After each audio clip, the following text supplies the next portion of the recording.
en fait, à la table de concertation en violence conjugale et agression à caractère sexuel de Laval.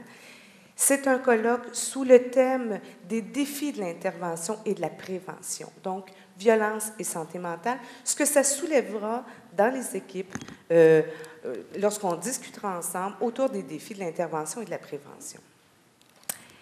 C'est quand même pas rien.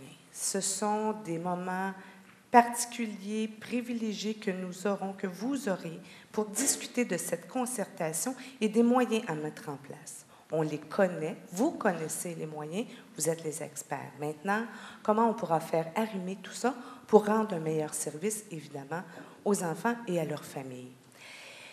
Je vais retenir une petite chose de Mme Labrèche, c'est-à-dire l'importance des personnes significatives, signifiantes dans sa vie.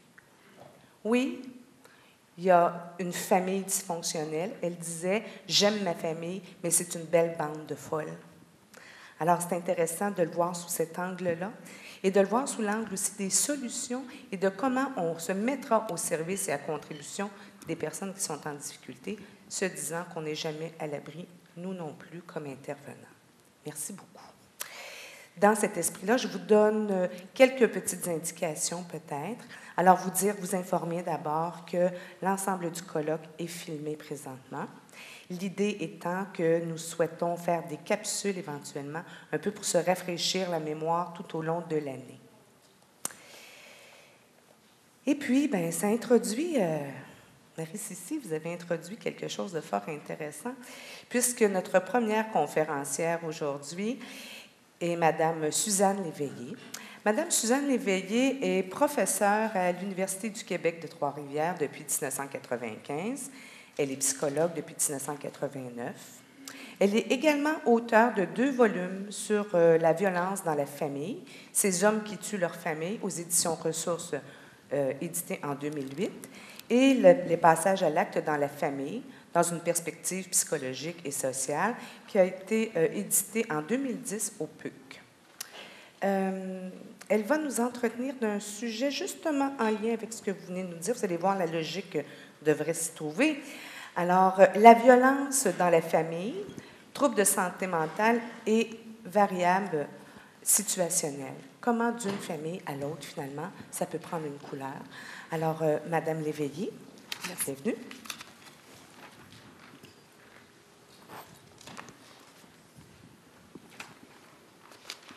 Bon, alors bonjour à tous. J'espère que vous m'entendez bien. Je vais vous présenter une toute petite partie de mes recherches basées d'une part sur 3 éléments.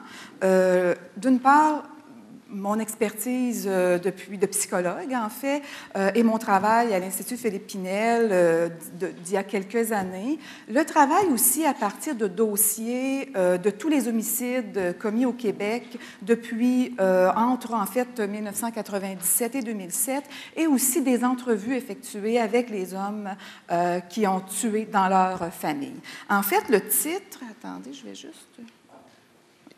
En fait, le titre, vous allez voir, vous avez dans votre pochette, en fait, aussi toutes les PowerPoint. Vous pouvez suivre aussi avec les PowerPoint. Et ma présentation est quand même assez longue, donc je vais voir les indications de l'animatrice, si j'ai le temps de finir. Sinon, bien, vous avez la documentation dans la pochette. Alors, violence dans la famille, troubles de santé mentale et variables situationnelles. Donc, violence dans la famille, je vais m'intéresser beaucoup plus spécifiquement... Oui, merci. Plus spécifiquement à l'homicide dans la famille. Et on va un peu s'interroger aussi sur cette question de violence conjugale, mais surtout d'homicide dans la famille. Alors, le plan de la présentation, quelques définitions, et je vais y aller en style, si on veut, entonnoir. Donc, partir de définitions, assez brièvement, ensuite aller à l'ampleur du phénomène homicide, surtout homicide, et 2 constats principaux. Dans mon titre, en fait, je vous ai donné un peu les 2 constats principaux, variables situationnelles Trouble de santé mentale. Alors, il y a un trouble, un problème mental, et on verra définir qu'est-ce qu'on entend par problème de santé mentale, et un contexte. Aussi, les deux éléments mis ensemble peuvent amener justement à des passages à l'acte dans la famille.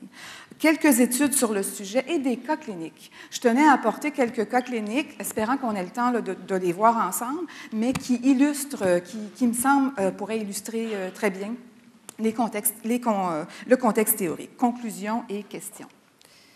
Alors voilà. Alors, les types de violences dans la famille, cette notion de continuum, je vais l'aborder un peu plus tard, mais je voulais l'évoquer dès le départ entre violence conjugale et homicide.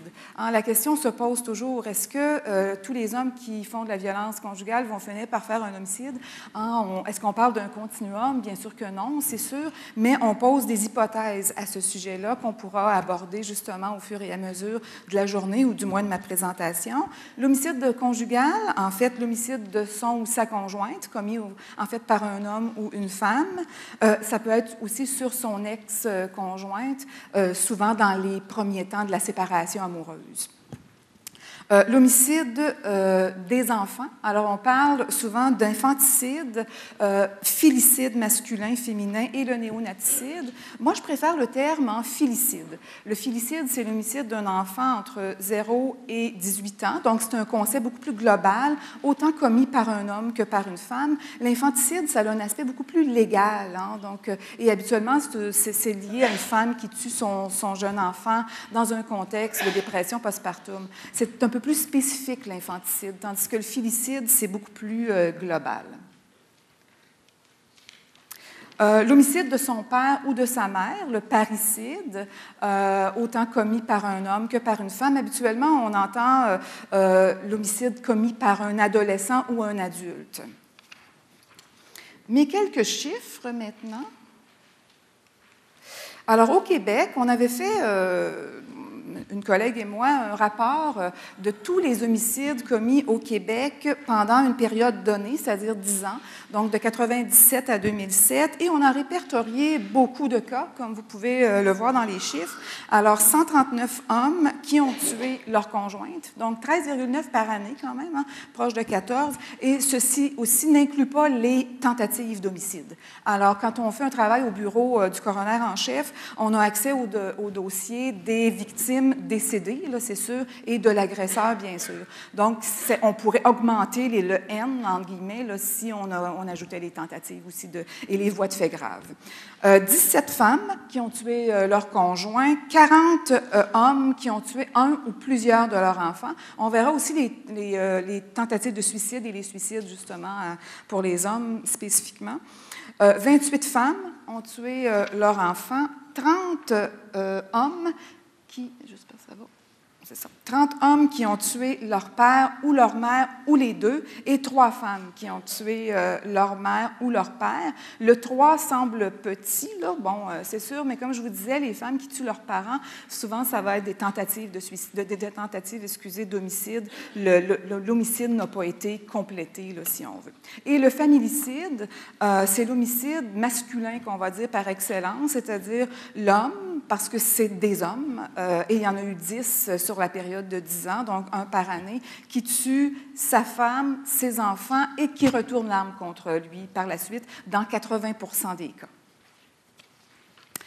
Les aspects juridiques, je voulais quand même vous les noter. Donc, vous avez, sans en parler trop longuement, donc, quand on est criminellement responsable, c'est-à-dire qu'il y a une sentence et la personne purge une sentence, la personne homicide, en détention, en centre de détention fédérale, c'est-à-dire 2 ans, une prison de 2 ans et plus. Et non criminellement responsable, on a évalué, et habituellement l'expertise psychiatrique va primer, et c'est des gens qui n'étaient pas... qui étaient souvent, ou la plupart du temps, là, on voit dans les cas médiatisés, nous amènent à réfléchir sur cette question-là, mais que la personne était psychotique ou habituellement schizophrène au moment du geste, ou du moins, elle n'était pas apte à juger de la réalité, n'avait pas un bon testing de la réalité au moment du geste homicide. Donc, habituellement, les gens s'en vont à l'hôpital psychiatrique carcéral, dans l'Institut Philippe Pinel notamment, et vont être réévalués en fait, une fois par année, pour voir s'ils sont en mesure de ressortir dans la société. Alors maintenant, juste aussi quelques chiffres. On va y aller général, puis après ça, on va aller se parler en particulier. Et vous avez un peu sous forme du plus au moins, c'est-à-dire que les parricides, c'est les cas où il y a le plus de troubles psychotiques. Et le plus de gens qui se retrouvent en milieu style Pinel, en milieu carcéral, hospitalier carcéral. Toutefois, on va regarder, puis j'ai des cas cliniques à ce sujet-là, 14 non criminellement responsables et 16 criminellement responsables. Donc, il y a quand même des gens qui ont commis un parricide qui se retrouvent en prison et qui n'étaient pas psychotiques au moment du geste de l'homicide de son père ou de sa mère. On tente de mieux comprendre, justement, ces gestes-là. Les femmes, 3 femmes criminellement responsables. Et là, on diminue en quantité de non criminellement responsables. Filicide masculin, il y en a 4, hein? C'est pas beaucoup. Donc, d'hommes qui se retrouvent à l'Institut Philippe Pinel ou dans un hôpital, dans ce type d'hôpital-là, et 36 criminellement responsables. Ceci dit, 20% de ces hommes se sont suicidés après le geste. Pour les femmes, 10-18, encore moins homicide conjugal masculin, 336, homicide conjugal féminin, 2-15. Voilà. Donc, les chiffres sont quand même assez importants à soulever. On voit l'ampleur du phénomène et le travail qu'on a à faire. Là, je pense qu'on est ici, entre autres, pour ça. Donc, je pense qu'il y a un travail de compréhension. Pour ma part, à mieux comprendre, c'est aussi avoir un pas dans la prévention. Donc, voilà. 2 constats. Premier.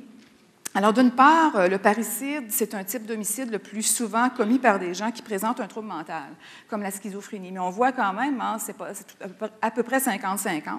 Et d'autre part, le filicide et l'homicide conjugal, et c'est plus de ça que je vais vous parler, là, c'est sûr, aujourd'hui, c'est plus souvent commis par des individus qui présentent un trouble ou des traits de la personnalité. Et il y a souvent ce qu'on va dire comorbidité avec des épisodes dépressifs ou des symptômes dépressifs significatifs. Donc, des gens qui présentent un trouble de la personnalité, ce n'est pas une maladie mentale. C'est un trouble de santé mentale, mais c'est un trouble comme un trouble de personnalité limite narcissique antisociale. On va en parler plus en détail. C'est un trouble qui débute à l'âge très jeune et qui se poursuit toute la vie. On peut s'améliorer, travailler sur soi, mais c'est un trouble qui dure à long terme, au long cours. Une maladie mentale comme la schizophrénie, la médication, enfin, on le souhaite, là, la médication va avoir un effet de calmer les symptômes, en tout cas exacerbés de la maladie, ce qui est assez différent là, pour le trouble de personnalité. Les déclencheurs, donc, on a, ce qu'on veut, des troubles de santé mentale ou troubles de personnalité qui pourraient être un peu le terrain propice à la violence dans la famille. J'aime bien cette terminologie-là, le terrain propice. Donc, c'est comme s'il y a... Mais ce n'est pas ça qui fait que la personne va tuer quelqu'un dans sa famille. Il n'y a pas de relation de cause à effet. Toutefois, c'est terrain propice. Ensuite, on monte l'élément pour amener éventuellement à ce que ça crée un terrain encore plus fertile ou propice aux homicides. Les déclencheurs. Donc, pour le parricide, le déclencheur, c'est souvent la décompensation psychotique. C'est la personne qui devient psychotique, voit son père ou sa mère comme étant le monstre total, etc., et se défend de la personne, de son père ou de sa mère, en l'attaquant. Donc, c'est souvent un geste de protection quand même dans un épisode psychotique. La personne voit l'autre comme qui veut le tuer et le tue par défense. Et ou, j'ai mis un ou là, dans les PowerPoint, l'exacerbation de conflits aussi avec les parents. On a dans certains cas de gens qui ne sont pas psychotiques ou schizophrènes, les conflits sont particulièrement exacerbés là, entre les parents, avec les parents. Le filicide, l'homicide conjugal, la rupture amoureuse, je pense que ça, on n'en parlera jamais suffisamment. Ce déclencheur puissant qui est la perte et la rupture amoureuse, qui est un des déclencheurs, autant dans le filicide que dans l'homicide conjugal. Alors, petit mot sur parricide, troubles mentaux et ensuite beaucoup plus de matière là, sur l'homicide conjugal et le filicide. Donc, comme je vous le disais tantôt, parricide et troubles mentaux graves, ça va ensemble, si on veut. Terrain propice ça ne veut pas dire toutefois, et ça c'est important à mentionner, que tous les gens schizophrènes vont être à risque de tuer un membre de leur famille. Toutefois, s'il y a schizophrénie, plus d'autres variables, consommation d'alcool, violence déjà, etc. Là. Donc, il faut faire attention de ne pas dire les personnes schizophrènes vont automatiquement être à risque. Il faut qu'il y ait d'autres, il faut qu'il y ait un contexte aussi. Les éléments clés, la personne psychotique, elle vit avec des angoisses très exacerbées de fusion-destruction. Mon parent, mon père ou ma mère veut me tuer, donc je me défends dans la bulle délirante, là, si on veut, je me défends en le tuant ou en l'attaquant. L'absence de limite entre soi et l'autre. L'autre est une partie de soi, mais pas juste une partie de soi, c'est une partie de soi délirante. L'autre, c'est un monstre total. Je m'imagine que c'est un monstre, donc c'est un monstre. Donc, il n'y a plus d'imaginaire. On est dans un monde délirant où l'imaginaire devient la réalité. Des délires de persécution et de grandeur sont souvent présents, donc Dieu qui veut purifier la famille, ou bien la persécution, le membre de la famille qui devient un monstre. La décompensation psychotique et ou les conflits exacerbés, comme je l'ai mentionné, l'overkill fréquent. Et c'est ce qui est assez difficile quand on lit aussi des dossiers au bureau du coroner, autant homicide conjugal que filicide. C'est des crimes affectifs, c'est dans la famille, et il y a souvent ce qu'on appelle l'overkill, c'est-à-dire l'acharnement sur la victime. Ce n'est pas un coup de couteau, ça va être 38 coups de couteau. Donc, c'est l'exacerbation d'une décharge ou d'une rage ou d'un délire là, psychotique dans les cas de parricide. Donc, environ 50% des parricides présentent un trouble psychotique. Comme je disais tantôt, ce n'est pas l'ensemble. Il y a un travail à faire de ce côté-là. Troubles de personnalité maintenant. Vous allez en entendre parler, là, je pense, au cours de l'avant-midi aussi, là, des troubles de personnalité. Mais disons, les troubles de personnalité qui seraient les plus associés au filicide et à l'homicide conjugal, et qui pourraient créer, comme je vous disais, un terrain propice à l'agir. Et on va les regarder. Qu'est-ce qui, dans ces troubles-là, peut créer justement ce terrain propice-là? Et peut-être une précision, je voulais apporter, importante, qu'on a tous une personnalité, je veux dire, tout le monde a une personnalité, tout le monde a un caractère, c'est comme un peu notre caractère, c'est notre façon de s'adapter, en fait, à l'environnement. Et on a tous des traits plus ou moins adaptés. La normalité, on peut appeler ça, on pourrait dire presque, c'est sur un continuum. Habituellement, on s'arrange pour, et avec l'expérience qu'on a, puis si ça ne va pas bien, on va en thérapie, mais on va avoir des mécanismes adaptés la plupart du temps. Mais quand il y a des mécanismes non adaptés, ça crée effectivement des conflits relationnels, familiaux, etc. Donc, en majorité, notre personnalité favorise notre adaptation, mais certaines personnes vivent avec une personnalité ou des traits ou un trouble de personnalité qui amènent justement des problèmes d'adaptation. On a tous une capacité à se défendre contre les émotions difficiles et je vais essayer de suivre, là, j'ai un petit peu...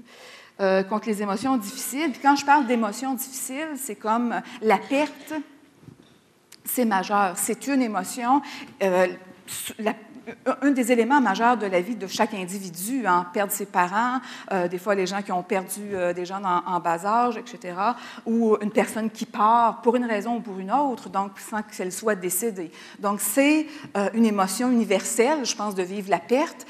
Certaines personnes n'y arrivent pas. Bloquent à certains moments et la plupart du temps, en moyenne, on a des mécanismes de défense qui sont mobilisés et qui nous amènent à composer avec ces émotions difficiles-là. Et j'en ai listé un peu ici à titre d'exemple. L'intellectualisation et vous pouvez rajouter là, sur le PowerPoint la rationalisation. Mécanisme de défense très adapté. Si quelqu'un vient de perdre un parent malade, qui va dire ça va le soulager parce qu'il était tellement malade et il souffrait dernièrement, c'est une rationalisation. Mais c'est une rationalisation qui calme la détresse psychologique. Ce n'est pas juste ça qu'il faut faire dans un processus de deuil, mais ça en fait partie. Sublimation, je ne les expliquerai pas toutes, là, les mécanismes de défense, mais on est du plus adapté au moins adapté.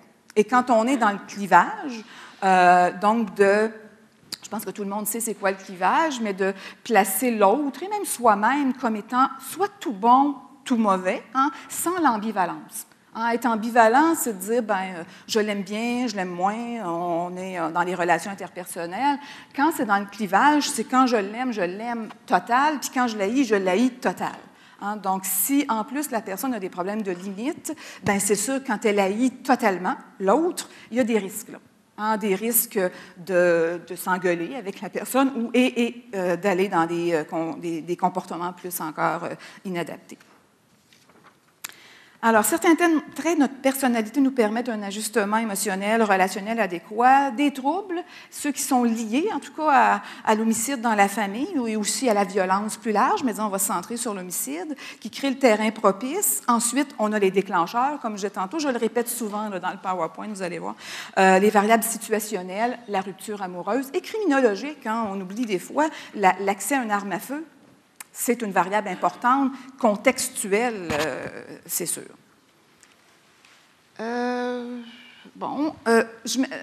mes travaux, je m'interroge d'une part sur les comportements exprimés et sur les conflits intrapsychiques. Quand je rencontre des gens, j'ai rencontré là, dernièrement plusieurs personnes, je vais tenter de comprendre les comportements, mais le comportement, c'est le dessus de l'iceberg ou le dessus là, du bateau, là, je ne sais pas comment dire, mais en dessous, c'est ce qui nous amène à mieux saisir ce qui se passe quand on regarde les enjeux intrapsychiques, la gestion des pulsions.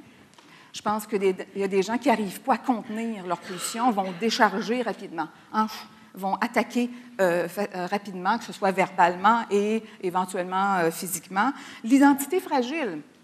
Si l'autre, mon enfant, c'est une partie de moi, et ma conjointe ne veut pas que je la garde, la partie de moi, je vais la garder à tout jamais, puis je ne vais plus m'en séparer parce que c'est une partie de moi. On peut élaborer un peu là-dessus. Les relations d'objets, souvent de dépendance, d'accrochage, donc c'est important. Les mécanismes de défense comme le clivage, la faiblesse du moi. Un moi faible va amener de l'impulsivité chez l'individu et amener des mécanismes de défense inadaptés ou moins adaptés. Et l'absence d'intégration du surmoi, là, c'est sûr quand des gens ont des traits antisociaux.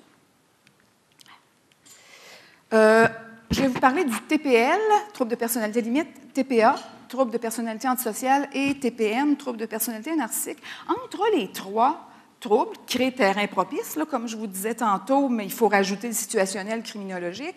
Il y a des points communs entre ces trois troubles-là. Mais il y a des petites divergences qui font la différence pour comprendre là, le moteur ou le terrain propice de l'agir dans le couple et dans la famille.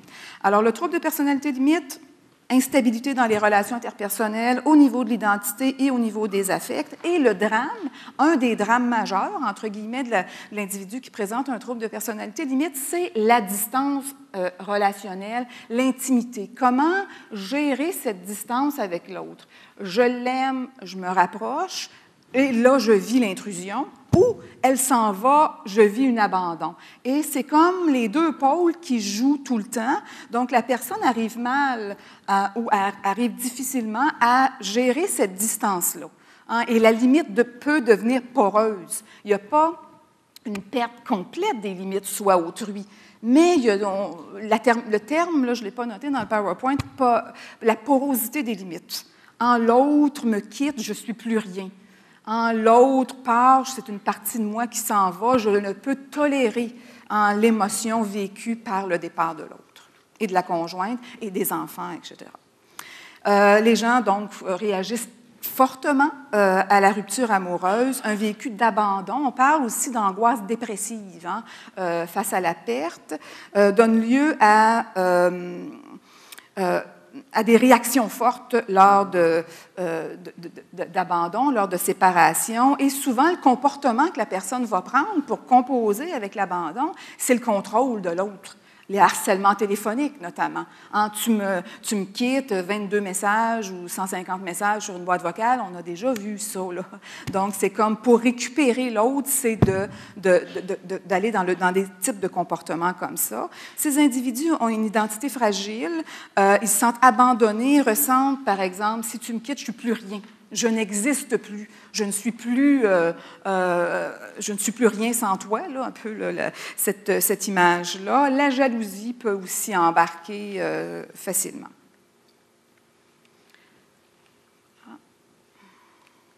Mécanismes de défense, principaux des troubles de personnalité limite, le clivage. C'est le mécanisme fondement, si on veut, là, du trouble de personnalité limite. Et c'est soit que l'autre devient tout mauvais et on va faire quelque chose pour que l'autre paye éventuellement, ou ça peut être soi-même, que dans les moments où, parce que la limite entre l'auto et l'hétéro-agressivité, là, se faire mal versus se faire mal à l'autre, des fois, est mince. Donc, devenir soi-même un mauvais objet et se faire du tort. Les tentatives de suicide, automutilation peuvent entrer là, dans ça. L'identification projective, je vais dire un tout petit mot là-dessus, c'est un mécanisme fondamental, mais qui n'est pas évident à expliquer. Donc, je vais vous l'expliquer en quelques mots. Donc, l'identification projective qui est majeure, je crois, dans l'homicide, je pense que c'est une projection. Une projection, c'est de mettre dans l'autre ce qu'on n'aime pas. Lui est agressif. Je me débarrasse de l'agressivité. Ça, c'est de la projection. L'identification projective, c'est une coche de plus. Je mets dans l'autre mon agressivité et là, je réagis à l'autre. Et je vais vérifier s'il est vraiment agressif. Donc, la limite entre soi et l'autre, donc c'est s'identifier à la projection qu'on a mis dans l'autre. Donc, c'est un mécanisme qui amène une porosité des limites, là, par excellence. Vous pourrez me poser des questions tantôt, là, si jamais ce n'est pas clair. Donc, voilà pour le trouble de personnalité limite, c'est en abrégé. Pour le trouble de personnalité narcissique, un tout petit mot là-dessus. Je pense que, comme je vous dis, en fond de toile, on a les mêmes enjeux d'abandon, là, trouble de personnalité limite narcissique, sauf qu'il y a comme une coche de plus, ou de différent, là, pas de plus. La personnalité narcissique, abandon et contrôle. Toutefois, le moteur du geste, c'est souvent l'humiliation, la blessure narcissique. Et peut-être une parenthèse rapide, j'ai rencontré il n'y a pas longtemps un jeune homme, j'étais certaine, j'avais vu juste une fois, je me disais, il est trouble de personnalité limite. Là, j'avais mon critère diagnostique, puis je discutais avec lui, il avait tué son ex-petite copine. Et là, il me dit, tu sais, moi, j'ai tué cette fille-là, et il le regrettait, là, il y a des gens qui le regrettent moins, là, mais il dit, c'est l'affront. J'ai vécu un affront. Il ne s'est pas senti abandonné en premier lieu. Je ne dis pas que l'abandon n'est pas là, mais c'est l'affront, l'humiliation. On lui a infligé, elle lui a infligé un affront et qu'elle est devenue le mauvais objet et qu'il l'a attaqué et tué.